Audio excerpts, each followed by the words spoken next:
Good evening everyone and welcome back to the channel. It is Monday evening and just about to start filling the feeder here. A few farm jobs on today. We were collecting a few bales of straw and just getting stuff set up for the week.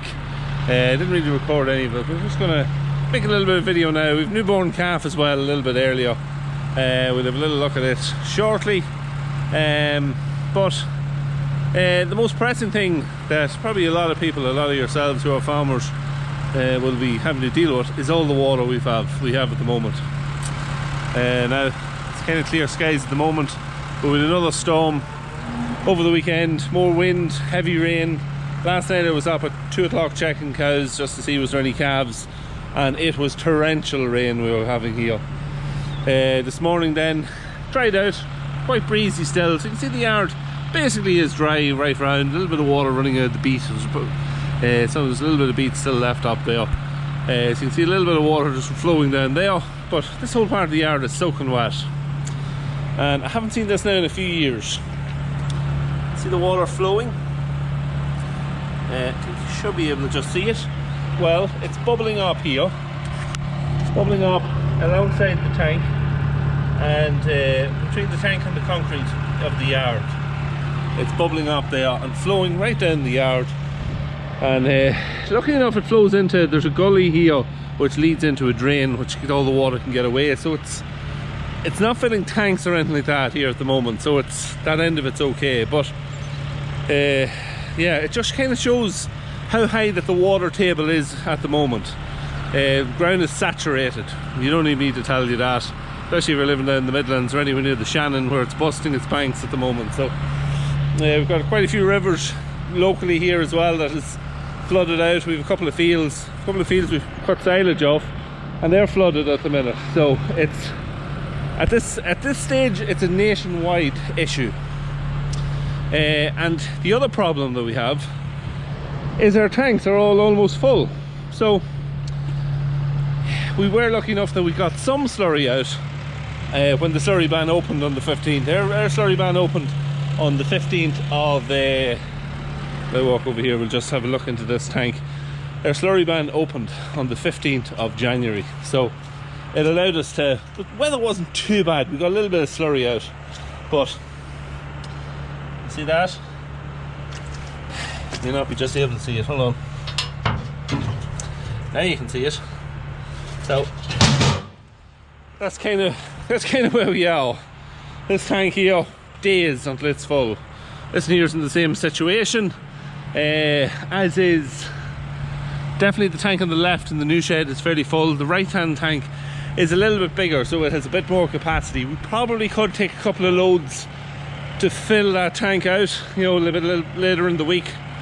We could move a bit of slurry around, but yeah, it's you're kind of robbing Peter to pay Paul with the slurry. It's all going in I'd say a little over a week's time we're in serious trouble. So, and I think there's a lot of farmers in the same predicament, probably with all the rain as well. I'm sure there's tanks that's filling up with water too, so yeah, I don't know where it's all going to finish up. Very worrying. So hope you're not in too much bother yourself if you're in the farming game. It's a tough time at the minute with the weather. So anyway, we'll have a look at some of the calves. So this is the latest born calf, a lovely little bull calf, born a couple of hours now at this stage, just relaxing here, has milk in him. Yeah, out of the Charlie, as you can see by the colour, he's starting to dry out now, and he's got the Charlie colour. You can see also the shorthorn coming out in him. That's because lighting isn't great here, so you'll have to bear with me. We are getting new lights in here. We have an electrician coming next week to pop on some new lights for us. But this is one of our homebred replacements that we kept. This is calf number, it's either 4 or 5. I think it could be 5. Have to just check. But she was out of one of the shorthorn cows and the limousine bull, our old limousine bull. So yeah, she's a lovely cow, nice temperament, and very good milk. She's not the biggest that you've ever seen, but she's got plenty of muscle on her, and she produces a lovely calf every year. So we had Charlie calves out of her, and some of her. There was 5 or 6 of them at the time that we kept for replacements, and they all had fantastic calves out of the Charlie last year, and this is no different. This guy is lovely, muscly calf, and great size to him as well. He's like a calf that's 2 weeks old when he's up and standing. So yeah, it's always great when they pop out and everything's okay. Yeah, so we've had a double up. We've moved another cow and calf over into the shed, the meal. Well, it was the meal shed, we're still calling it the meal shed. It's now a bedded shed. So we've got 8 cows and calves over there. They're doing extremely well in there in straw. We're popping straw in with them every day, every second day actually, from just to put a round bale in there, and they've got a lovely bed on them now. It took a few days, just when you get that first few beddings over you and you get a little bit of a depth, there's better soak in it, and it seems to be lasting a little bit longer now. So yeah, very happy with how that's working out. It's nice to be able to just pop the calves straight over there, cow and calf in on straw, and we'll leave them there then. The plan is we're going to try and leave them there till they're about a week, 10 days old. I know it's not going to always work that way, but if we can, this is what we want to do. And we're going to have to get, because we're starting to fill up here now, 2 cows and calves in the back, cow and calf here, and a cow and calf in each one of these 2 pens as well. So we could double up here if we're stuck now tonight. If there's another cow calves, we can double up just to tide us over. But we're going to have to get some of the creep pens in operation now. So tomorrow we're going to have to set up the bottom creep pen. The cows now here are starting to get a bit loose in the pens, so we can double them up. But yeah, we're going to have to set up the bottom creep pen, and the 8 cows and calves that we have over in the bedded shed, we're going to put them straight down, and we'll put them in on this crate, get the calves creeping in the back under the straw. So the cows will be back on slats. Yeah, so that's kind of where we're at. We are, as I say, like we're just running out of space. We have to get that set up. Bull is going to have to come out of here as well. He's been lucky enough that he can stay here for now, but that's not going to be the case going forward. He's going to have to come out of there. So that's really it. Calf in the back. Anyone who wants to know, the one that had the tight ligaments, he's flying. He's in there asleep at the moment. I'm just looking through him. He's flying. He's doing very well. He's running around the pen now. His legs is completely straightened up and normal, so very happy with that. We were actually thinking of putting him over earlier on, but we said we'd just leave him here and we put one of the other ones over, because that shed, once you put 8 in there, I think you could put 8 or 9 or 10 in, but I think it would just muck up too quickly. So that's really it. Yeah, be back to you now. I'll finish off the feeding and we'll come back to you then a little bit and show some of the new merch that I have as well. A little bit of new merch I'm going to show you. So we'll see you when I'm up in the house. So we have moved up and into the house, where we're going to have a little look at the merch that has arrived in the last few days. Just to mention, I'm in the front room in the house here, and it's kind of a room that isn't finished, so you might notice a little bit of construction stuff lying around the place.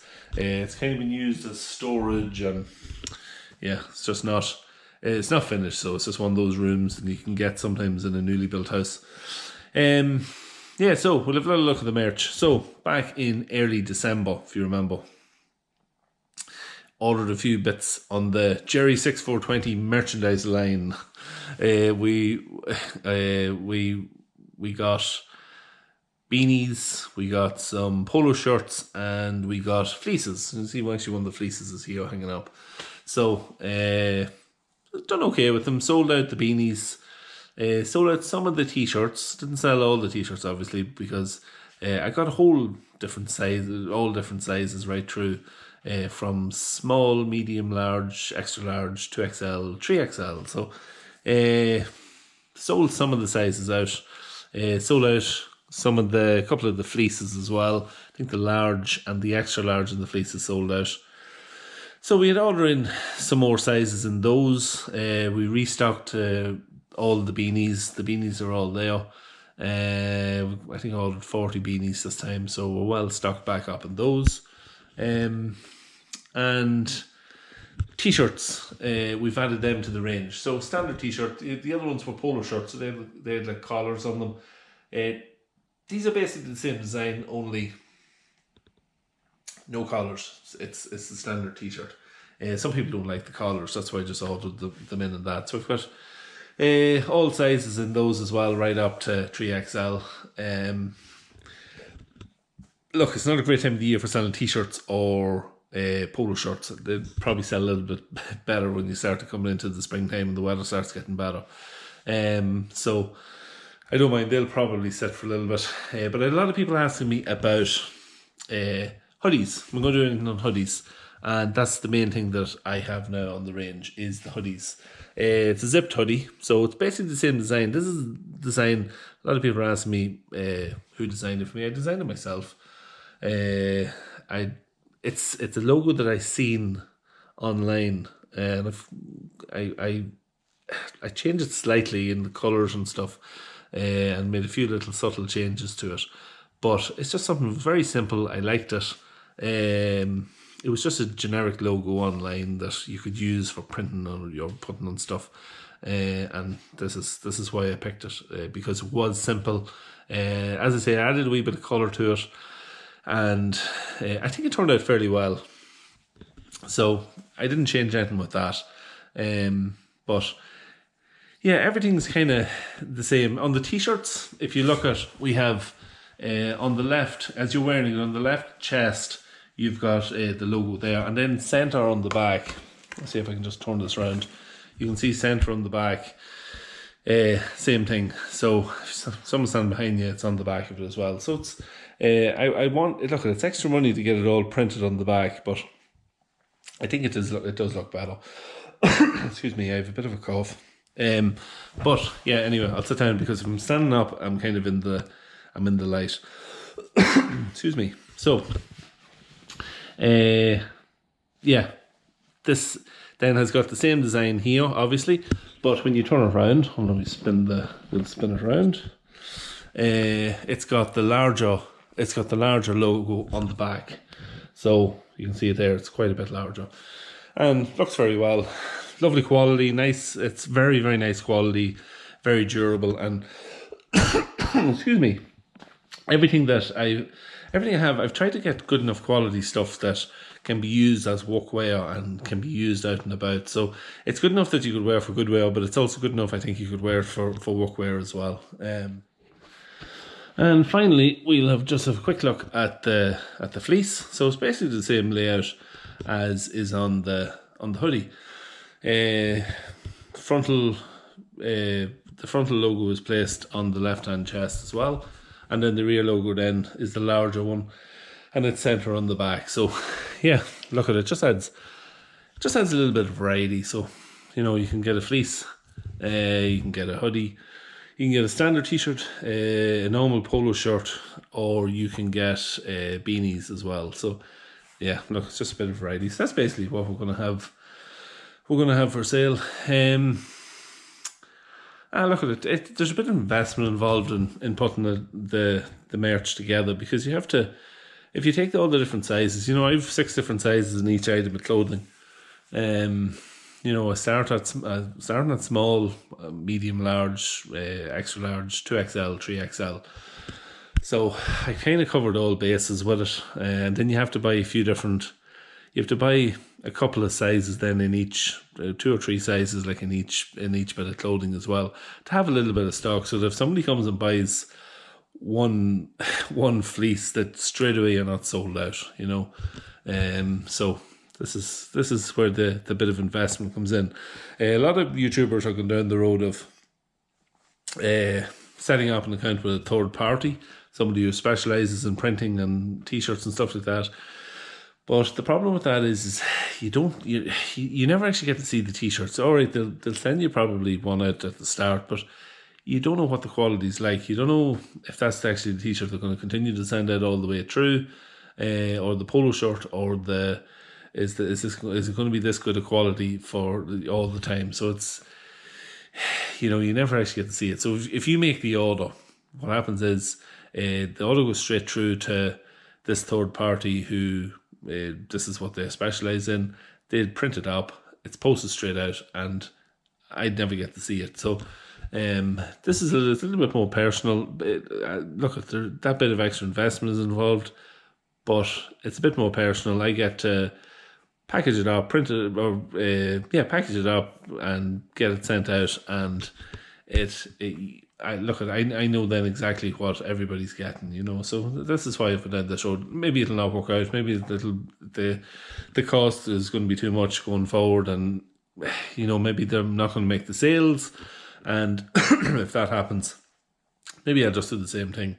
You know, like the money you make out of this it's very little, you know, because obviously the cost in getting the large logo on the back and the logo on the front is quite a bit, but I still think it's nicer than just having a small logo on the front to have the logo on the back. I think it's nice to have the logo on both sides. So this is the kind of merch that I wanted or had in my head.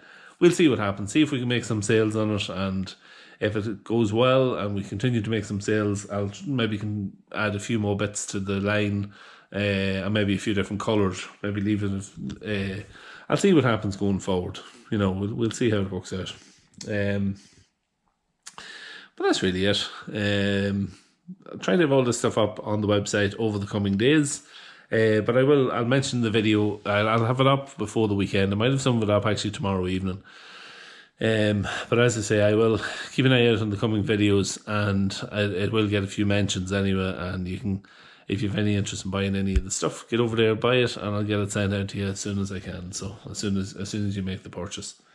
But yeah, that's really it. Tomorrow, don't know what I'm doing tomorrow. I think we will be, more than likely, we'll be setting up those pens in the calving shed and getting ready for creeping. So until then, I hope you have a good evening. Don't forget to hit the sub button if you're not already a subscriber. Hit the like button and comment down below. If you have any comments or anything to be made, leave them down below and I will try to get back to you. So until tomorrow, take it easy.